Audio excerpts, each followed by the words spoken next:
Hello मित्रांनो, आज मी तुम्हाला use of this, that, this आणि दोज बद्दल सांगणार आहे अँड डिफरन्स बिटवीन देम. म्हणजे धिस आणि दॅट कधी यूज करायचं, धिस आणि दोज कधी यूज करायचं आणि त्यांच्यामध्ये फरक काय आहे हे आज आपण बघणार आहोत. तर ज्यावेळेस आपण इंग्लिश बोलतो त्यावेळेस आपल्याला सिंपल वाक्य वापरावं लागतात. त्यामध्ये सिंपल हे शब्द वापरावं लागतात. This, that. तसं भरपूर लोकांना कन्फ्युजन असते की धिस कधी वापरायचं आणि धिस कधी वापरायचं. तर आज मी तुम्हाला ती कन्फ्युजन सांगणार आहे. तर ज्यावेळेस आपल्याला एखादी आपल्या जवळ असणारी वस्तू, व्यक्ती किंवा प्राणीबद्दल बोलायचं असते आणि ती पण सिंगल फॉर्म म्हणजे एकवचनी जर वस्तू असली किंवा प्राणी असला त्यावेळेस आपण धिस वापरायचं. उदाहरणार्थ आता माझ्याजवळ असणारी bag, this is a bag, किंवा माझ्याजवळ असणारा pen, this is a pen. म्हणजे जी सिंगलमध्ये आहे, एकवचनी आहे आणि आपल्या जवळ आहे त्यावेळेस आपण धिस वापरायचं.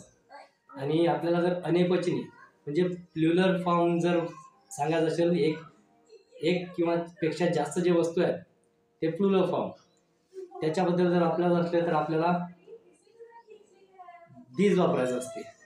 म्हणजे उदाहरण माझ्याकडे आता एकपेक्षा जास्त बॅग आहेत तर these are bags, these are pens असं मी बोलणार. तर हे दोन मधलं फरक आहे, धिस आणि धिस.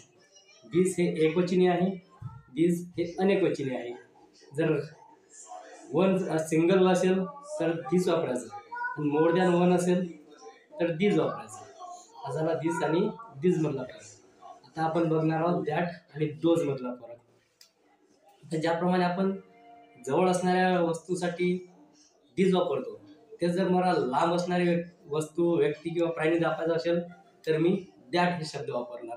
उदाहरणार्थ that is a bag, that is a pen किंवा that is a Kedar XYZ. हा झाला लांबच्या वस्तू, ते पण सिंगल फॉर्ममध्ये, एकवचनीमध्ये. आणि लांबच्या वस्तू जर मोर दॅन वन असतील, एकपेक्षा जास्त, त्यावेळेस दोज वापरणार आहे. म्हणजे those are bags, those are pens किंवा दोज आर फ्रेंड्स वगैरे वगैरे. मोर दॅन वन, एकपेक्षा जास्त असणाऱ्या आणि लांबच्या, त्यासाठी आपण दोज वापरणार.